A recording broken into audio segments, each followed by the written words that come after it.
Hi guys, good morning everyone. So for today's video ay tara at samahan niyo po magluto nitong napakasarap na fried pork chop. Ayan. So ito lang po yung aming ulam today at request po ng aking 3 sons. Siyempre hindi natin mahihindian pag-request ng ating mga anak. So ito po yung ating fried pork chop na napakasarap nito guys.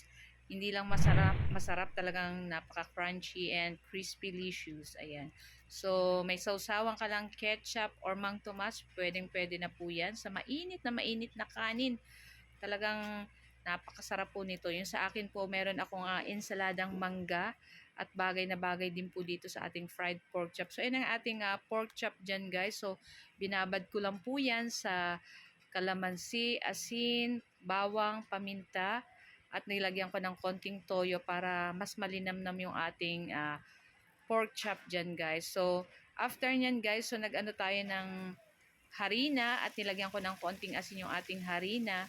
So, i-coat lang natin yung ating pork chop lahat bago natin iprito. At pagkatapos, magpapainit na tayo ng mantika.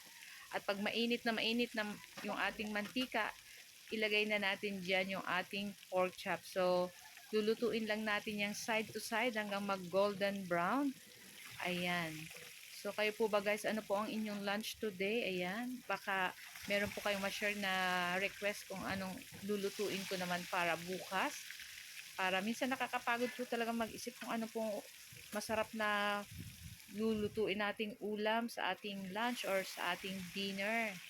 Pero minsan kahit ulit-ulit naman yung ating niluluto ay okay lang po yan. Ang importante ay masarap at kumain yung mga anak natin, o di ba?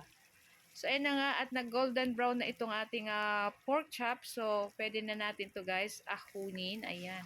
Napaka-crunchy talaga nitong ating pork chop at syempre talagang malasang malasa gawa nung pag-marinate natin. So binabad lang natin ng 1 oras yung ating pork chop dun sa mga sangkap niya. So, yan na yung ating second batch na pork chop.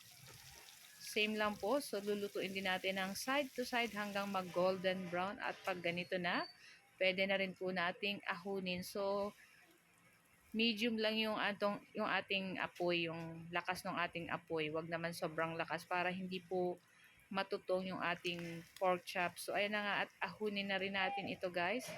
Sunod na natin dyan yung ating third batch. So, dalawa-dalawa lang yung aking pagprito dito guys sa aking kawali guys. Kasi medyo malalaki yung slice ng ating pork chop. So, yan na nga.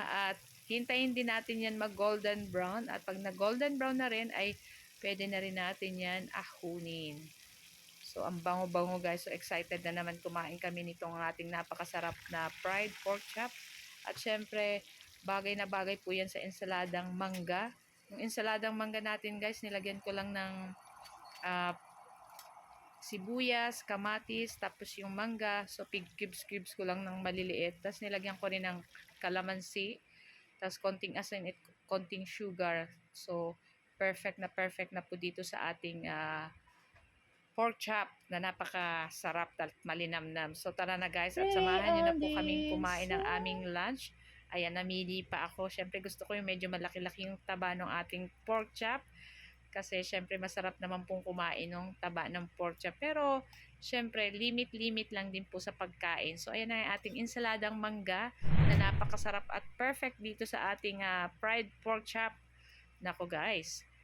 Kahit ito lang yung ulam natin, napakasarap na nito guys. So guys, ito lang po yung aming video today. Huwag niyo po sanang kalimutan mag-like, mag-comment at syempre pa-share na rin po ng ating video. And sa mga hindi pa po naka-follow sa aming page, huwag niyo po sanang kalimutan mag-like at mag-follow para palagi po kayo updated sa aming mga bagong video na i-upload. So tara na guys, happy lunchtime everyone. Thank you for watching and see our next video again. Ciao, babu!